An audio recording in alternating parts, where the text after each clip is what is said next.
What's up, guys? Here's a quick tip. If you're installing an external fuel pump on your car, like I've just mocked up and tested out this Carter fuel pump. I'll put a link down below where you can get it.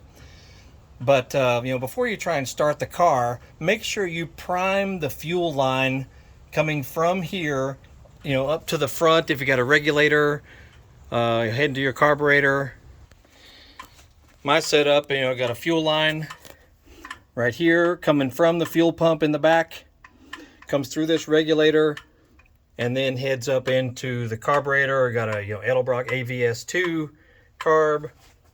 But before you try and start the car for the first time, make sure you prime this line here. So disconnect it from right here, from your regulator or your carburetor, either way. Just disconnect it and then turn on your fuel pump for just a few seconds.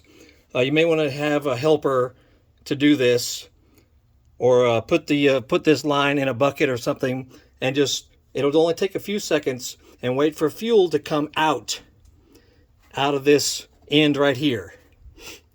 Because if you don't, it just won't get primed. It won't be able to get it going.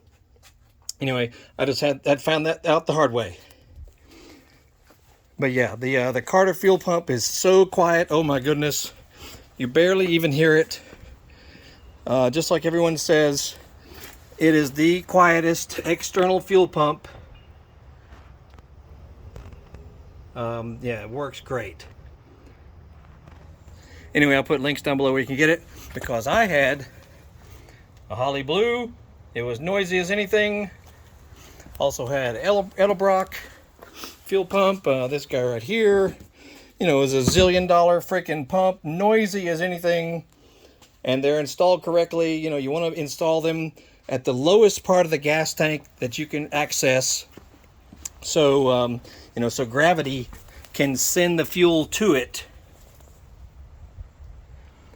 And and make sure you use whatever sound deadening mounts, because this fuel pump comes with a little bit of grommets, little rubber grommets on the top up there.